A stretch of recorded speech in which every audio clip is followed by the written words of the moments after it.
Bonjour.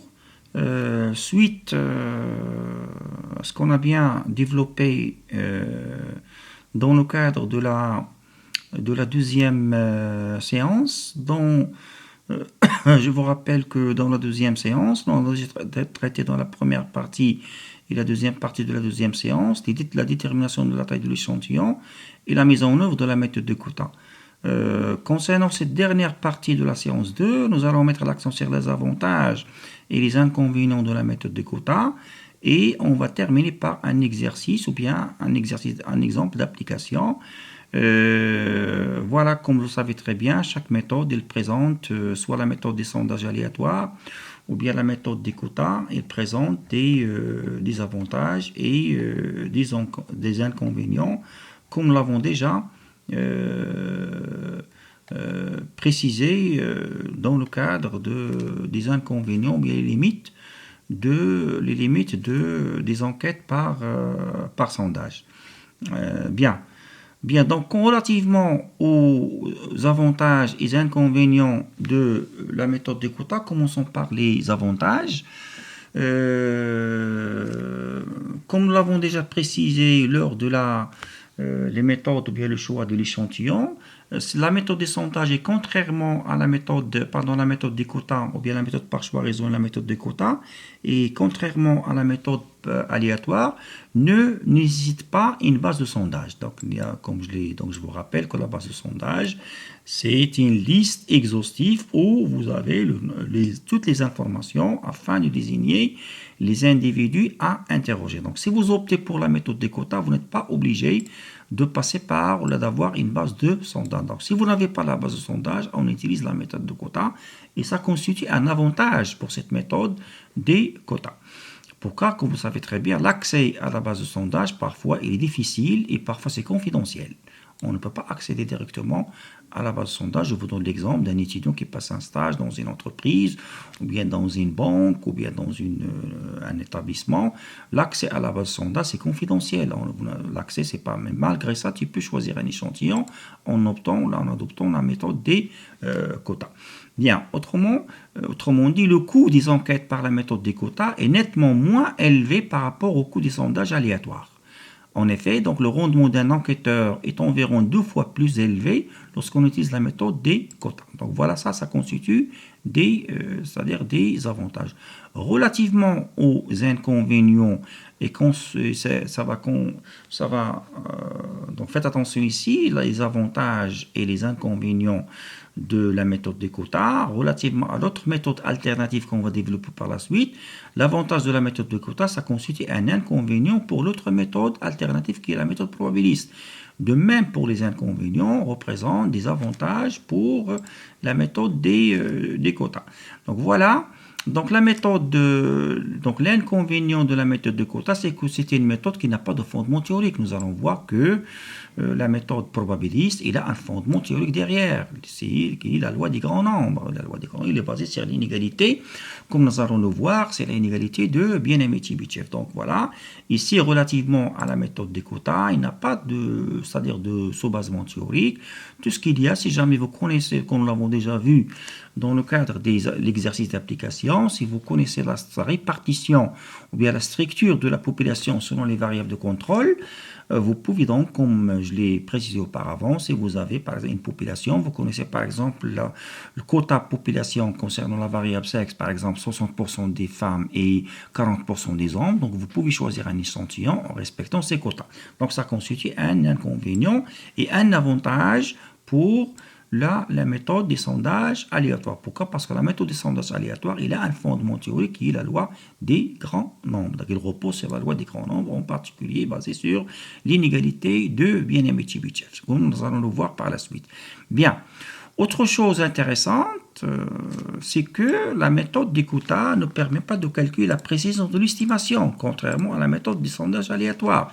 C'est-à-dire le fait de choisir un échantillon à travers la méthode, ou bien en utilisant la méthode des quotas, le fait d'extrapoler les résultats de la population avec un risque de se tromper 1%, 5%, bien 10%, comme nous allons le voir dans le cadre de la méthode par exemple, la méthode probabiliste n'est pas possible. Donc ici, on ne peut pas, c'est-à-dire déterminer un pourcentage de risque pour notre estimation. C'est-à-dire même l'estimation, on ne peut pas la faire en utilisant la méthode des quotas. Donc ça constitue un inconvénient, contrairement à ce qu'on va essayer de voir dans le cadre de la méthode probabiliste. Bien, donc ce qu'il faut retenir, donc chaque méthode, elle présente des avantages et des inconvénients, mais sous certaines contraintes, on peut parfois privilégier la méthode de quota par rapport à la méthode probabiliste, comme nous l'avons déjà précisé, si jamais vous ne connaissez pas ou bien vous n'avez pas la possibilité d'accéder à la base de sondage. En conclusion, relativement à cette méthode, donc la méthode des quotas, c'est une méthode empirique, comme nous l'avons déjà expliqué auparavant. Elle fait partie des familles de la méthode empirique. Il n'a pas de fondement théorique, ce qui constitue un inconvénient suffisant pour rendre les services appréciables. Voilà. Mais en règle générale, si l'effectif de l'échantillon est faible, on préfère la méthode des quotas. Sinon, si vous avez un échantillon de taille suffisamment grande, on passe par la méthode probabiliste, qui est basée sur la méthode de la loi des grands nombres, comme nous allons le voir dans les autres séances. Bien. Donc, une fois que nous avons mis l'accent sur le principe de la méthode de quota, sur le choix des variables de contrôle, sur le contrôle des enquêteurs, sur les avantages et les inconvénients de la méthode de quota, toujours on fait la comparaison par rapport à l'autre méthode alternative qui est la méthode probabiliste ou bien qui est basée sur l'inégalité de bien et multiplicatif qu'on va essayer de voir par la suite. Maintenant, nous allons traiter un exemple d'application, ou bien un exercice d'application. Voilà, donc les données, soit une population étudiée selon les deux variables, l'âge des individus et le nombre d'enfants par individu. Donc les modalités de la première variable sont inférieur à 20 ans, de 20 ans à 25 ans, de 25 ans à 30 ans, etc. etc. Donc ça, ce sont les modalités de la première variable. Donc les modalités de la deuxième variable, donc je vous rappelle, comme nous l'avons déjà précisé dans l'exercice précédent, l'exemple précédent, sur les 15 000 entreprises, il faut bien faire attention que vous avez ici, vous avez la variable, vous avez ça, c'est la modalité, d'accord, c'est la modalité de la première variable, la deuxième modalité de la première variable, etc., etc. Ça, c'est la modalité de la deuxième variable, etc., etc. Vous avez ce qu'il faut retenir, vous avez les modalités et vous avez l'effectif concernant chaque modalité. Donc, 5500, c'est l'effectif de la première modalité et ainsi de suite. Donc, pour cet exercice, comme vous le voyez, on vous donne dans un premier temps, on vous donne les modalités, donc les modalités de chaque variable, la première variable et la deuxième variable. Et les effectifs obtenus en fonction des modalités, donc voilà, pour la première variable, vous avez 110. 110, ça veut dire quoi? Ça veut dire, vous avez 110 individus, donc vous avez 110 individus, qui ont, par exemple, qui ont l'âge inférieur à 20 ans. L'âge inférieur à 20 ans, et ainsi de suite. Et vous avez 50 individus, ayant l'âge de, c'est-à-dire 0 enfant, pardon, ils ont 0 enfant. Donc nous avons 55 individus ayant 0 enfant, et ainsi de suite. Bien. Donc, vous avez les données de la population, faites attention, soit une population ici, ça veut dire les données, ça concerne les populations, vous avez les deux variables, vous avez les effectifs. Un organisme de sondage dispose de 10 enquêteurs, donc ça c'est le nombre d'enquêteurs, comme nous l'avons déjà fait dans l'exemple précédent, on avait 30, maintenant nous avons 10 enquêteurs. Chaque enquêteur doit faire 20 interviews, c'est-à-dire il va remplir 20 questionnaires, ou bien il va faire 20 interviews. Déjà ici, comme vous le voyez, vous avez 20, chaque enquêteur, il va faire 20 interviews, vous avez 10 enquêteurs.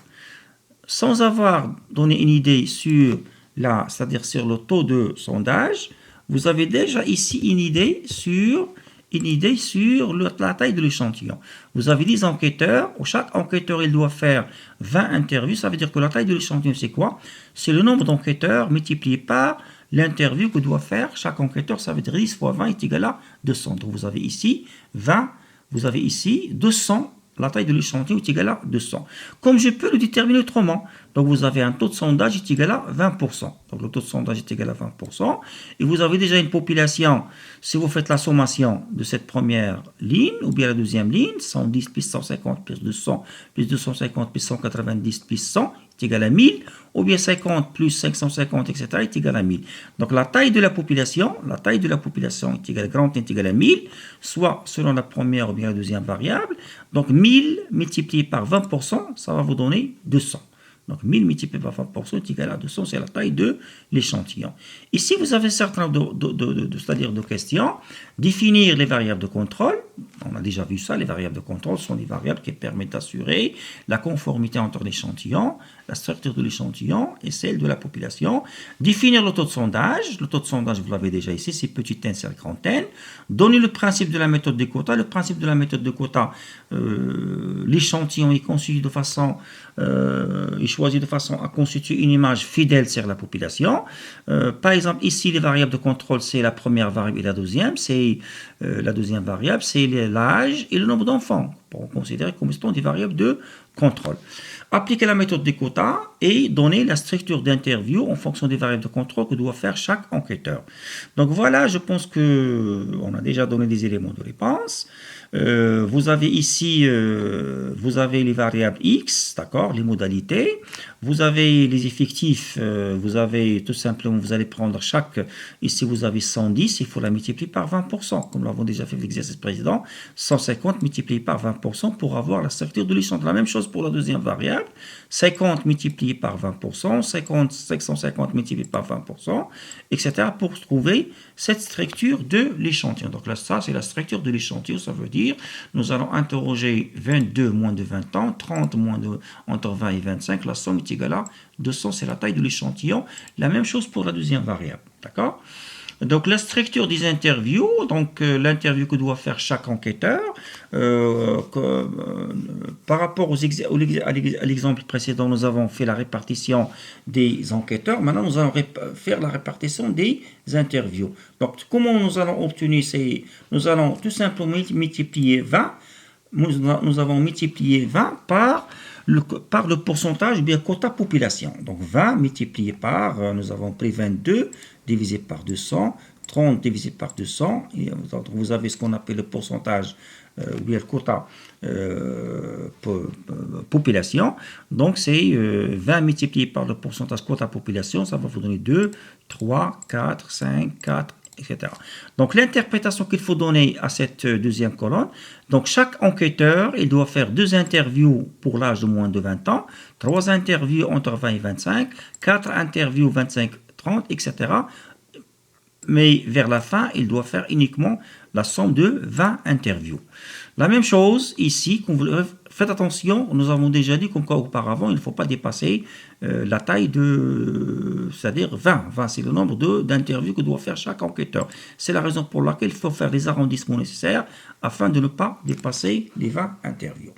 Relativement à la dernière question, les conditions de la mise en œuvre de la méthode de quota, nous avons déjà vu dans le cadre de cours comme quoi il faut bien définir en quoi consiste le choix des variables de contrôle, l'organisation pratique de l'enquête et le contrôle des enquêteurs en respectant la méthode de Pulitz. Donc voilà pour cet exercice et je vous remercie pour votre attention.